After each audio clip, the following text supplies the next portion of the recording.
Salut, c'est Trado. Voilà ma vidéo de mise à jour pour l'indice parisien.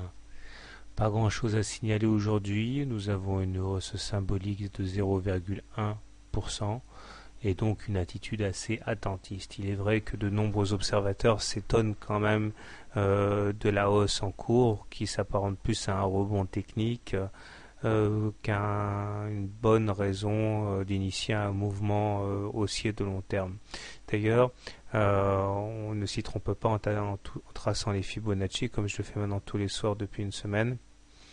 Nous sommes toujours en train de nous battre pour passer les 61,8% de retracement de Fibonacci.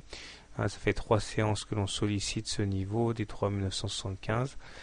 Il semble qu'un avantage assez important ait été obtenu aujourd'hui par les haussiers parce que nous clôturons in extremis au-dessus de ces 3974 et à moins que l'on clôture en dessous, eh bien a priori l'objectif suivant à confirmer serait donc les 75% de Fibonacci, à savoir au niveau des 4030, ce qui serait de très bon augure pour aller ensuite tenter de se frotter au haut de la fourchette d'Andros bleu dont il faut absolument s'extraire pour conjurer les effets négatifs de la fourchette, puisque je vous rappelle que tant qu'on n'a pas cassé par la fourchette d'Andros, eh bien on est condamné à faire des rotations entre la partie haute et la médiane.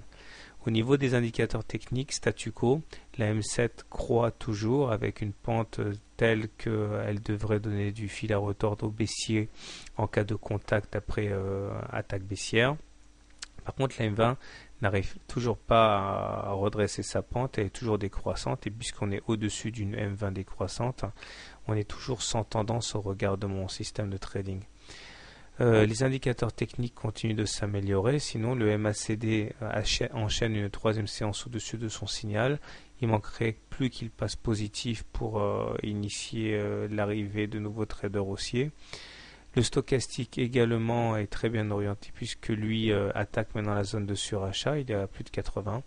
Et le momentum bascule ce soir d'une situation négative à une situation positive puisque lui aussi maintenant est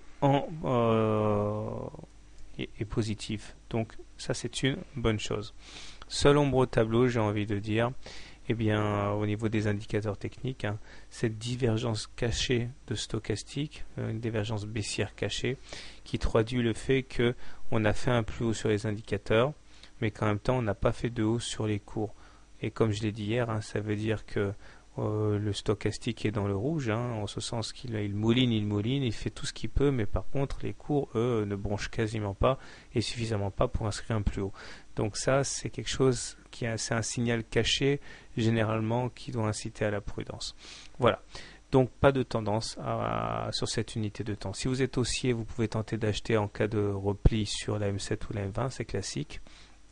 Si vous êtes baissier, vous pouvez vendre les percussions contre les 61,8% en partant du principe qu'il devrait résister et que finalement elle ne les passera pas et qu'on risque d'avoir une nouvelle attaque baissière. Voilà. Donc pour la énième fois, moi je considère que dans des situations comme ça, sans tendance, il n'est pas très sain, pas très prudent de trader. Donc voilà. Bonne soirée, bon trade et à demain.